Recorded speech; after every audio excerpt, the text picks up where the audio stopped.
कि जो चीज बाहरी आकर्षण में भली लगती है वह अक्सर उसके लिए खतरा भी बन सकती है। बुद्धिमान जानता है कि लालच हमेशा इंसान को गलत दिशा में ले जाता है। जो ज्यादा लालच करता है अक्सर कोई ना कोई गलती जरूर करता है और वही गलती उसके जीवन को नरक समान बना देती है। यह बातें बुद्धिमान व्यक्ति को भली भांति पता होती है। आचार्य ने शिष्यों की ओर देखते हुए समझाया। लेकिन दूसरी तरफ कई लोग जल्दी धन, सफलता या शोहरत पाने के लालच में उतर पड़ते हैं। वे अपनी पूरी मेहनत और समय को भी इस लालच में गंवा देते हैं। कभी कभी उनकी यह जल्दबाजी उन्हें अपने ही प्रयासों और रिश्तों में नुकसान पहुंचा देती। यही कारण है कि लालच में फंसकर उठाया गया कदम अक्सर पछतावे और दुख का कारण बनता है। बुद्धिमान व्यक्ति समझता है कि असली सफलता और सम्मान मेहनत, धैर्य और विवेक से आता है, न कि दिखावे या लालच से। जो अपने अंदर संयम और समझदारी बनाए रखता है वही सुरक्षित और मजबूत जीवन जीता है। इसलिए पुत्रों, हमेशा याद रखना, लालच और दिखावा तुम्हें केवल क्षणिक खुशी देंगे, लेकिन असली बुद्धिमानी और सम्मान दूर ले जाएंगे। 9वां गुण,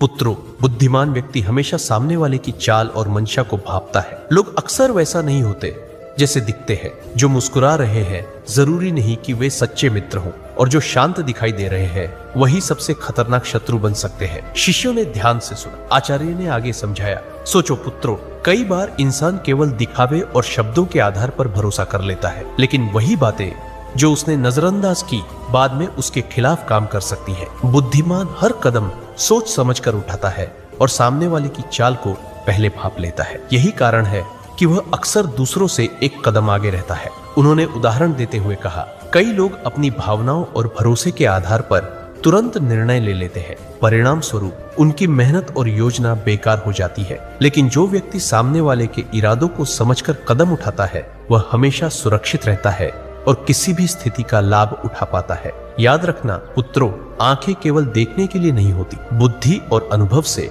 हर इंसान की मंशा और चाल पड़ी जा सकती है। यही असली बुद्धिमानी है। 10वां गुण, बुद्धिमान व्यक्ति अनावश्यक बहस और झगड़े में कभी नहीं पड़ता। वह जानता है कि बिना कारण विवाद करना केवल समय और ऊर्जा की बर्बादी है और अक्सर नुकसान ही पहुंचाता है। कई लोग छोटी सी छोटी बात पर उलझ पड़ते हैं और उस बहस में अपनी मेहनत, प्रतिष्ठा और समय खो देते हैं। वही व्यक्ति जो शांत रहता है और सिर्फ जरूरत के अनुसार ही बोलता है वह हर परिस्थिति में सुरक्षित रहता है और अवसरों का सही इस्तेमाल कर पाता है। उन्होंने उदाहरण देते हुए कहा, कई बार लोग केवल अपने अहंकार या अपनी राय साबित करने के लिए बहस में उतर जाते हैं। परिणाम स्वरूप रिश्ते टूटते हैं, विश्वास खत्म होता है और कई बार मेहनत का परिणाम भी बेकार हो जाता है। लेकिन जो व्यक्ति अपनी बुद्धि और विवेक से काम लेता है वह अनावश्यक विवादों से